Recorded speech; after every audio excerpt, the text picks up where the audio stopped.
सिंह राशी आता तुम्ही 27 तारखेपासून रडल्याशिवाय राहणार नाही, काहीच करता येणार नाही. सिंह राशी ही अग्नितत्वाची रास आहे. या राशीवर सूर्याचं अधिपत्य असल्यामुळे आत्मसन्मान, अहंकार, नेतृत्व आणि कुटुंबात वर्चस्व ही वैशिष्ट्ये ठळक असतात. पण जेव्हा ग्रहस्थिती प्रतिकूल होते तेव्हा हाच अग्नी घरातील वातावरण पेटवण्याचे काम करतो. 27 तारखेपासून ग्रहांची हालचाल अशा प्रकारे बदलत आहे की सिंह राशीच्या व्यक्तींनी अत्यंत सावध राहणे आवश्यक आहे. विशेषतः घरगुती वातावरण, नातेसंबंध आणि जवळच्या व्यक्तीशी संवाद यांमध्ये मोठे वाद, गैरसमज आणि तणाव निर्माण होऊ शकतो. जानेवारी ते डिसेंबर 2026चे मेष ते मीन राशींचे वार्षिक राशी भविष्य तसेच 2026 वर्षात घडणाऱ्या घटनांचे मासिक व साप्ताहिक भविष्यभाकीत विषयक व्हिडिओ पाहण्यासाठी डिस्क्रिप्शनमध्ये दिलेल्या लिंकवर क्लिक करा. व्हिडिओ अवश्य पहा, व्हिडिओला लाईक करा. तसेच आपले काही प्रश्न किंवा सूचना असतील तर चॅनलला सबस्क्राईब करून कमेंट करायला विसरू नका. नंबर 1, घरात आगीची ठिणगी म्हणजे काय? 27 तारखेपासून घरातील वातावरण अचानक बदलल्यासारखे वाटू शकते. ज्या ठिकाणी आधी शांतता होती तिथेच चिडचिड, संशय आणि तणाव निर्माण होऊ शकतो. आगीची ठिणगी याचा अर्थ असा की एखादी क्षुल्लक गोष्ट ही मोठ्या वादाचे कारण बनू शकते. उदाहरणार्थ, घरातील एखादा आर्थिक निर्णय, खर्चाबद्दलची टिप्पणी, मुलांच्या शिक्षणाविषयी मतभेद किंवा नातेवाईकांशी संबंधित एखादी चर्चा अचानक तापू शकते. सिंह राशीच्या व्यक्तींना स्वतःचा मान आणि प्रतिष्ठा खूप प्रिय असते. जर कोणी तुमच्या निर्णय क्षमतेवर प्रश्न उपस्थित केला तर तुम्हाला ते वैयक्तिक अपमानासारखे वाटू शकते. या काळात शब्दांवर नियंत्रण नसल्यास परिस्थिती भडकू शकते.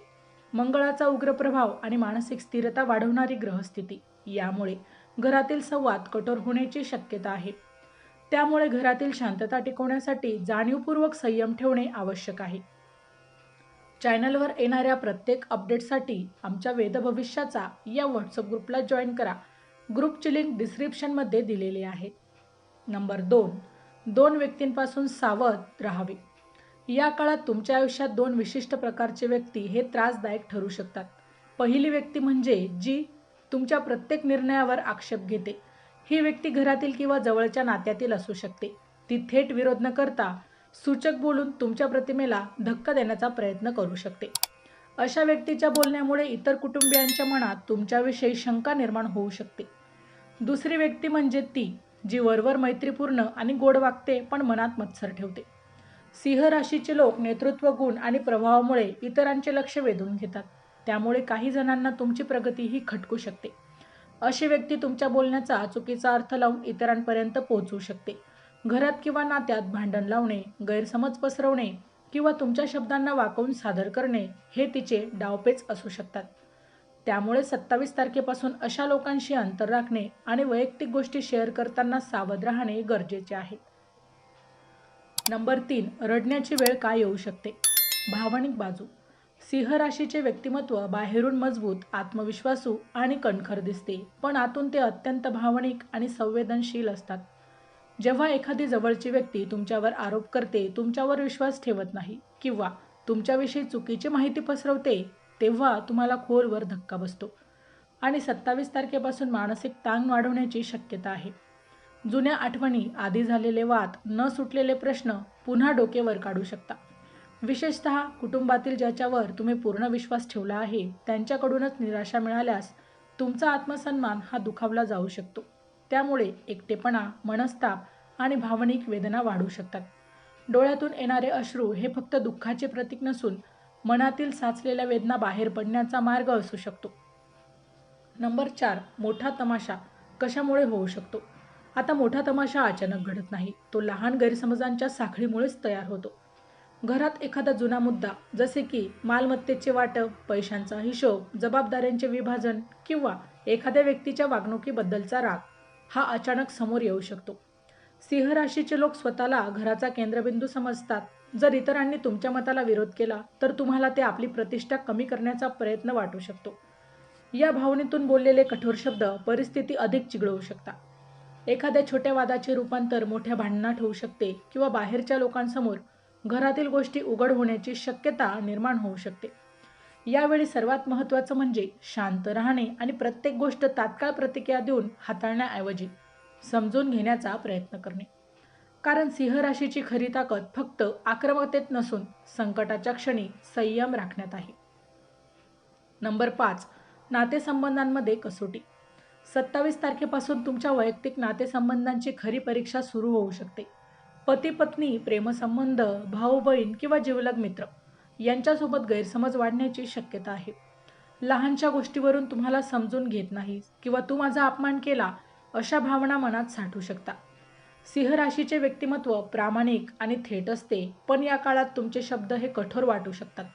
समोरच्या व्यक्तीला तुमचे बोलणे टोचू शकते आणि जरी तुमचा वाईट हेतू नसला तरी तिसऱ्या व्यक्तीचे बोलणे किंवा चुकीची माहिती नात्यात शंकेची भिंत उभी करू शकते. विशेषतः जोडीदाराशी संवाद खंडित झाला तर परिस्थिती गंभीर होऊ शकते. अहंकारामुळे पहिले तो किंवा ती माफी मागेल अशी भूमिका घेतल्यास दुरावा वाढू शकतो. म्हणून या काळात स्वतःहून संवाद सुरू करणे, समोरच्याचे मत ऐकून घेणे आणि आरोपांऐवजी समजूत काढणे महत्त्वाचे आहे. अन्यथा छोटा वाद मोठ्या ताटात तुटीत बदलू शकतो. नंबर 6. आर्थिक आणि प्रतिष्ठेचा प्रश्न. घरातील तणावाचा थेट परिणाम तुमच्या आर्थिक नियंत्रणांवर आणि प्रतिष्ठेवर होऊ शकतो. जर तुम्ही व्यवसाय करत असाल तर भागीदारीत मतभेद, व्यवहारांमध्ये गैरसमज किंवा पैशांबाबत शंका निर्माण होऊ शकते. घाईघाईत घेतलेला आर्थिक निर्णय नुकसानदायक देखील ठरू शकतो. नोकरीत असाल तर वरिष्ठांशी किंवा सहकाऱ्यांशी मतभेद होऊ शकतात. तुमच्या आत्मसन्मानाला धक्का बसल्यास तुम्ही आक्रमक प्रतिक्रिया देऊ शकता, ज्यामुळे तुमची प्रतिमा प्रभावित होऊ शकते. या काळात कोणत्याही कागदपत्रावर सही करताना, गुंतवणूक करताना किंवा मोठे आर्थिक व्यवहार करताना अत्यंत सावधगिरी बाळगणे आवश्यक आहे. घरातील खर्च, कर्ज किंवा मालमत्तेचे प्रश्न यावरूनही वाद निर्माण होऊ शकतो. मी इतके केले तरी माझी कदर नाही अशी भावनाही मनात येऊ शकते. पण लक्षात ठेवा, या काळात शांत राहून व्यावहारिक निर्णय घेणे तुमची प्रतिष्ठा टिकवेल. नंबर 7. काय करावे? पहिली गोष्ट म्हणजे तात्काळ प्रतिक्रिया देणे टाळा. कोणत्याही वादाचं उत्तर देण्याआधी काही क्षण शांत बसा. भावना शांत झाल्यावरच बोलणे योग्य ठरेल. दुसरी बाजू म्हणजे संवादाची दारे बंद करू नका. ज्या व्यक्तीशी मतभेद आहेत त्याच्याशी थेट आणि प्रामाणिक संवाद साधा. तिसऱ्या व्यक्तीमार्फत संदेश पाठवणे टाळा, कारण त्यामुळे गैरसमज वाढतात.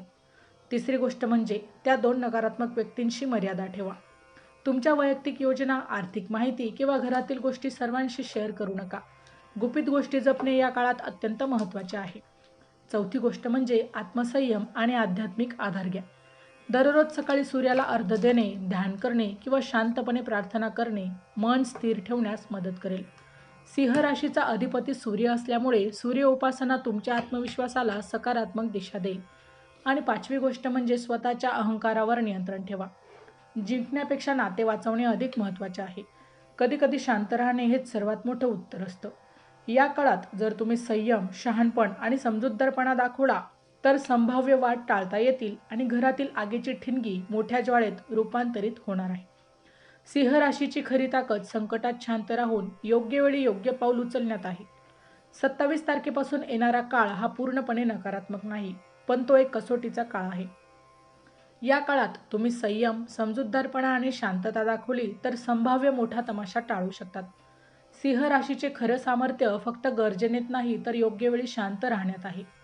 जर तुम्ही आपल्या अहंकारावर नियंत्रण ठेवले आणि योग्य व्यक्तीवर विश्वास ठेवला तर ही आग ठिणगी न बनता एक साधी चिंगारी ठरेल आणि घरातील नातेसंबंध पुन्हा मजबूत होतील.